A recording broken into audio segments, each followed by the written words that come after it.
မင်္ဂလာပါဗီကီနိုဝါနေပြန်လဲကြိုဆိုပါရစေဒီနေ့တော့ကျွန်တော်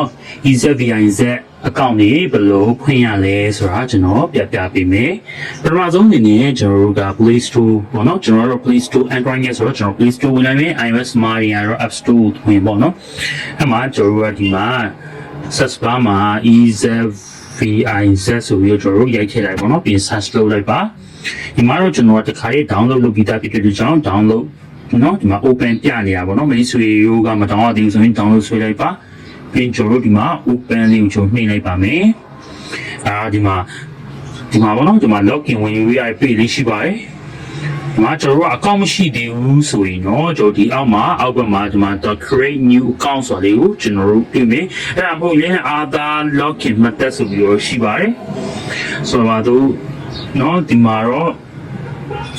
တော်တော်ပိုင်းရှိတယ်ကျွန်တော်အကောင့်မရှိသေးဘူးဆိုတော့ sign in လုပ်ပဲနဲ့ကျွန်တော် create account လုပ်တာပို့အဆင်ပြေပါတယ် create account နေမယ်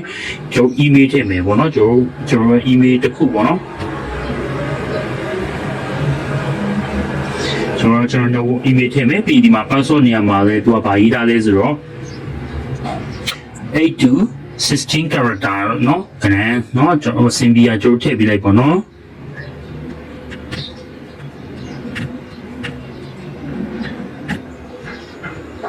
ဆိုတော့ဒီမှာဆိုရင်ကျွန်တော် Symbian password တခုကျွန်တော်သတ်မှတ်ပေးလိုက်ပါတယ်ဒီမှာနှစ်ခုလုံးမှန်သွားတယ်ပြီးရင်အောက်မှာ accept ဆိုတာလေးနှိပ်မယ်ပြီး continue နှိပ်လိုက်မယ်ပြီးဒီမှာဒီလိုမျိုးလေးเนาะဒါလေးရွှေ့ပေးရမှာပေါ့နော်ရွှေ့ပေးရမယ်ဆိုကျွန်တော်ရွှေ့ပေးလိုက်ပါမယ်ရပါပြီဆိုတော့ပြီးကျွန်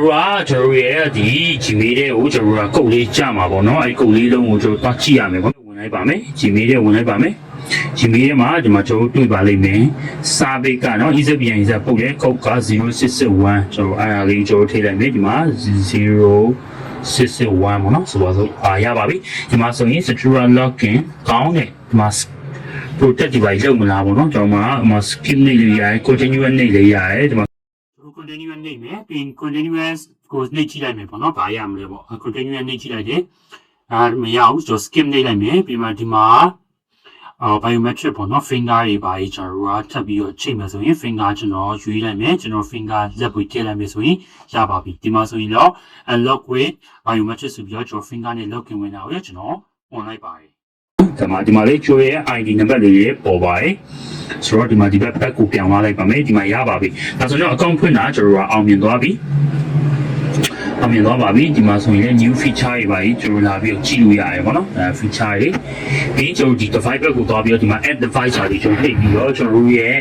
က EZVIZ ရဲ့ camera တွေကိုကျွန်တော်အသုံးပြုမှာလား draw view တွေလား